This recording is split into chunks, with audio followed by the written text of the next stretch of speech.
English and GK ज्ञान channel की एक नई वीडियो में आपका स्वागत है। आज का हमारा टॉपिक जो है वो विज्ञान के प्रश्नों पर है। तो आप लोग वीडियो को लास्ट तक देखिएगा, पसंद आए तो लाइक कीजिएगा, चैनल पर नए हैं तो सब्सक्राइब कर लीजिएगा ताकि आने वाले नए वीडियो की नोटिफिकेशन आप तक पहुँचती रहे। चलिए वीडियो को शुरू करते हैं। पहला क्वेश्चन दिए गए हैं, निम्नलिखित में से कौन सा रासायनिक परिवर्तन है। रासायनिक परिवर्तन का मतलब होता है जब परिवर्तन होने के बाद कोई नया पदार्थ बनता है तो उसको रासायनिक परिवर्तन कहा जाता है। पानी का उबलना, कागज़ का जलना, बर्फ़ का पिघलना या चीनी का पानी में घुलना। तो कागज़ का जलना जो है वो रासायनिक परिवर्तन होता है, क्योंकि इसके बाद एक नया पदार्थ बन जाता है, कागज़ जल करके राख बन जाता है। दूसरा प्रश्न देखते हैं, विद्युत धारा मापने के लिए किस उपकरण का उपयोग किया जाता है। वोल्टमीटर, एमीटर, थर्मामीटर या बैरोमीटर। तो विद्युत धारा को एमीटर के द्वारा मापा जाता है। तीसरा प्रश्न देखते हैं, केंचुए किस अंग से सांस लेते हैं। फेफड़े से, गलफड़े से, त्वचा से या श्वास रंध्र से। तो केंचुए जो होते हैं वो त्वचा से सांस लेते हैं। अगला प्रश्न देखते हैं, चंद्रमा पृथ्वी का क्या है। ग्रह, तारा, उपग्रह या क्षुद्र ग्रह। तो चंद्रमा जो है वो पृथ्वी का उपग्रह है, क्योंकि चंद्रमा पृथ्वी के चारों ओर चक्कर लगाता है और ग्रहों के चारों ओर चक्कर लगाने वाले पिंड उपग्रह कहलाते हैं। ऊष्मा का स्थानांतरण कितने प्रकार से होता है, मतलब ऊष्मा एक जगह से दूसरे जगह पर कितने रूपों में पहुंचती है। 1, 2, 3 या फिर 4। तो ऊष्मा जो होती है 3 रूपों में पहुंचती है, चालन, संवहन और विकिरण के रूप में। अगला प्रश्न देखते हैं, लोहे पर जंग लगने की प्रक्रिया को क्या कहते हैं। क्रिस्टलीकरण, वाष्पीकरण, ऑक्सीकरण या उदासीनीकरण। तो लोहे पर जंग लगने की प्रक्रिया को ऑक्सीकरण के नाम से जाना जाता है, क्योंकि ऑक्सीजन जो होता है लोहे के साथ जुड़ता है और लोहे में जंग लग जाती है। इसको संक्षारण भी कहा जाता है। नेक्स्ट क्वेश्चन, मानव पाचन तंत्र का पहला अंग कौन सा है, मतलब मानव का पाचन जब शुरू होता है तो उसमें सबसे पहले अंग का योगदान कौन सा होता है, कौन सा अंग होता है। पेट, छोटी आंत, मुंह या बड़ी आंत। तो मुंह जो होता है यही मानव पाचन तंत्र का पहला अंग होता है, यहीं से मानव का पाचन शुरू होता है। नेक्स्ट क्वेश्चन, बल का एसआई मात्रक क्या है। एसआई मतलब होता है इंटरनेशनल सिस्टम, मतलब अंतरराष्ट्रीय रूप से बल को किस में नापा जाता है। कैलोरी में, जूल में, न्यूटन में या पास्कल में। तो बल का एसआई मात्रक जो है वो न्यूटन होता है। अगला क्वेश्चन, निम्नलिखित में से कौन सा उभयचर प्राणी है। उभयचर का मतलब होता है जो जल और जमीन दोनों जगह पर रह सकता है, वही उभयचर होता है। मछली, सांप, मेढक या फिर पक्षी। तो मेढक जो होता है ये उभयचर प्राणी होता है। नेक्स्ट क्वेश्चन, पवन ऊर्जा का ऐसा स्रोत है। अनवीकरणीय, नवीकरणीय, सीमित या पारंपरिक। तो पवन ऊर्जा जो है वो नवीकरणीय ऊर्जा का स्रोत है, क्योंकि ये हमेशा प्रकृति के द्वारा बनता रहता है और इसका एक बार उपयोग करने पर ये खत्म नहीं होता है। नेक्स्ट क्वेश्चन, लेंस कितने प्रकार के होते हैं। 1, 2, 3 या फिर 4। तो लेंस जो होते हैं 2 प्रकार के होते हैं, उत्तल लेंस और अवतल लेंस। अगला प्रश्न देखते हैं, सिरका या विनेगर में कौन सा अम्ल पाया जाता है। हाइड्रोक्लोरिक अम्ल, सल्फ्यूरिक अम्ल, एसिटिक अम्ल या नाइट्रिक अम्ल। तो सिरका जो होता है उसमें एसिटिक अम्ल पाया जाता है। नेक्स्ट क्वेश्चन देखते हैं, ओडोमीटर का उपयोग क्या मापने के लिए किया जाता है। गति, दूरी, समय या फिर त्वरण। तो ओडोमीटर का उपयोग जो किया जाता है वो दूरी को मापने के लिए किया जाता है। अगला प्रश्न देखते हैं, निम्नलिखित में से कौन सा मिश्रण नहीं है। मिश्रण का मतलब होता है जब 2 या 2 से अधिक चीज़ों को आपस में मिलाया जाता है तो उसी को मिश्रण कहते हैं। तो इसमें पूछा गया कि मिश्रण नहीं है। वायु, मिट्टी, जल या फिर शरबत। तो जल जो है ये मिश्रण नहीं है, इसमें कई चीज़ें मिली रहती हैं, हाइड्रोजन और ऑक्सीजन से मिलकर बनता है मुख्य रूप से, लेकिन ये एक निश्चित अनुपात में रहते हैं। तो जल जो है एक यौगिक है, ये मिश्रण नहीं है। अगला प्रश्न देखते हैं, विद्युत बल्ब का फिलामेंट किसका बना होता है, मतलब जो अंदर तार लगा होता है वो किसका बना होता है। तांबे का, एल्युमिनियम का, टंगस्टन का या लोहे का। तो विद्युत बल्ब का फिलामेंट जो होता है वो टंगस्टन का बना होता है, क्योंकि टंगस्टन जो होता है ये उच्च गलनांक वाले होते हैं, अधिक ताप पर भी ये पिघलते नहीं हैं। नेक्स्ट क्वेश्चन, लिटमस किससे प्राप्त होता है। लिटमस जो होता है वो अम्ल और क्षार की उपस्थिति को बताने वाला सूचक है।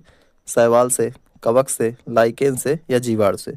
तो लिटमस जो होता है लाइकेन से प्राप्त किया जाता है, जो एक जीव होता है। अगला क्वेश्चन देखते हैं, मानव शरीर में कितनी पसलियाँ होती हैं। पसलियाँ जो होती हैं हमारे आंतरिक अंगों की रक्षा भी करती हैं, तो उन्हीं की संख्या पूछी गई है। 10, 12 जोड़ी, 14 जोड़ी, 16 जोड़ी। तो पसलियों की संख्या जो होती है वो 12 जोड़ी होती है। अगला प्रश्न देखते हैं, जल चक्र में कौन सी प्रक्रिया शामिल नहीं है। जल चक्र का मतलब होता है जल का ऊपर जाना फिर ऊपर से नीचे आना, इसी को जल चक्र कहा जाता है। वाष्पीकरण, संघनन, अवक्षेपण या पाचन। तो जल चक्र जो होता है उसमें पाचन नामक प्रक्रिया शामिल नहीं होती है। नेक्स्ट क्वेश्चन देखते हैं, भूकंप मापने के लिए किस उपकरण का उपयोग किया जाता है, मतलब कौन सा यंत्र इसमें यूज किया जाता है। बैरोमीटर, सिस्मोग्राफ, थर्मामीटर या हाइड्रोमीटर। तो भूकंप को मापने के लिए हम लोग सिस्मोग्राफ का उपयोग करते हैं। नेक्स्ट क्वेश्चन देखते हैं, प्रकाश की गति सबसे तेज कहाँ होती है? कांच में, जल में, वायु में या निर्वात में? तो प्रकाश की गति जो होती है वो सबसे तेज निर्वात में होती है, जहाँ पर कुछ भी नहीं पाया जाता है, ना हवा पाई जाती है, ना ही कोई और चीज़ें पाई जाती हैं। वहाँ पर सबसे तेज प्रकाश चलता है, इसलिए सूर्य का प्रकाश पृथ्वी पर बहुत जल्दी पहुँच जाता है। नेक्स्ट क्वेश्चन, चुंबक में कितने ध्रुव होते हैं? मतलब चुंबक जो होता है उसमें दो ध्रुव पाए जाते हैं, दक्षिणी ध्रुव और उत्तरी ध्रुव होता है। इसलिए जो हमारे घर वाले होते हैं वो हमको उत्तर और दक्षिण की दिशा में सिर करके सोने से मना करते हैं, क्योंकि इधर चुंबकीय क्षेत्र ज़्यादा होता है। तो हमारे शरीर में भी लोहा पाया जाता है, आयरन पाया जाता है, जिसकी वजह से ये हमारे रक्त को हमारे मस्तिष्क तक पहुँचा देता है और इससे काफ़ी गंभीर बीमारियाँ हो सकती हैं, इसलिए लोग मना करते हैं। पत्तियों द्वारा जल की हानि क्या कहलाती है? श्वसन, प्रकाश संश्लेषण, वाष्पोत्सर्जन या अवशोषण? तो पत्तियों द्वारा जल की हानि जो होती है वो वाष्पोत्सर्जन कहलाती है, क्योंकि पेड़ पौधे जो होते हैं वो ज़मीन से जल को खींचते हैं, लेकिन जब इनकी मात्रा ज़्यादा हो जाती है तो वो उसको भाप बनाकर उड़ा देते हैं, जिसको हम लोग वाष्पोत्सर्जन कहते हैं। मतलब वाष्प का उत्सर्जन करते हैं, तो यहीं पर जल की हानि होती है। नेक्स्ट क्वेश्चन देखते हैं, मानव शरीर की सबसे बड़ी कोशिका कौन सी है? तंत्रिका कोशिका, रक्त कोशिका, मांसपेशी कोशिका या यकृत कोशिका? तो मानव शरीर की सबसे बड़ी कोशिका जो होती है वो तंत्रिका कोशिका होती है, जो हमारे तंत्रिका तंत्र का एक महत्वपूर्ण अंग होता है। आवर्त सारणी में तत्वों को किस आधार पर व्यवस्थित किया गया है? परमाणु भार के आधार पर, परमाणु क्रमांक के आधार पर, घनत्व के आधार पर या गलनांक के आधार पर? तो आवर्त सारणी में तत्वों को जो व्यवस्थित करने का क्रम है वो परमाणु क्रमांक के आधार पर रखा गया है। अगला क्वेश्चन देखते हैं, भोजन को चबाने में कौन से दांत मदद करते हैं? कृंतक, रदनक, अग्रचवर्णक और चवर्णक या सभी? तो भोजन को चबाने में अग्रचवर्णक और चवर्णक दांत जो होते हैं यही मदद करते हैं। कृंतक का कार्य काटना होता है और रदनक का कार्य जो होता है भोजन को चीरना होता है। अगले प्रश्नों को देखते हैं, विद्युत परिपथ को तोड़ने या जोड़ने के लिए किसका उपयोग किया जाता है? मतलब विद्युत धारा जो बहती रहती है उसको रोकने के लिए और उसको जोड़ने के लिए किसका उपयोग किया जाता है? प्रतिरोध का, स्विच का, तार का या बल्ब का? तो हम लोग स्विच का उपयोग करते हैं विद्युत परिपथ को तोड़ने या जोड़ने के लिए।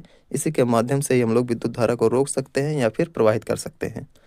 अगला क्वेश्चन देखते हैं, रेशम का धागा किससे बना होता है? प्रोटीन से, कार्बोहाइड्रेट से, वसा से या विटामिन से? तो रेशम का धागा जो होता है वो रेशमी कीट से प्राप्त होता है और इसको प्रोटीन से निर्माण किया जाता है। नेक्स्ट क्वेश्चन देखते हैं, मानव शरीर में यूरिया कहाँ बनता है? यूरिया जो होता है मानव का एक प्रमुख उत्सर्जी पदार्थ होता है, जो कहाँ बनता है यही क्वेश्चन में पूछा गया है। गुर्दे में, यकृत में, अमाशय में या फेफड़े में? तो मानव शरीर में यूरिया का निर्माण जो होता है यकृत में होता है और यकृत के बाद ये जाकर के किडनी में हमारे पहुंच जाता है। नेक्स्ट क्वेश्चन देखते हैं, भूकंप का कारण क्या है? ज्वालामुखी विस्फोट, पृथ्वी की प्लेटों की गति, भारी वर्षा या तेज हवाएं?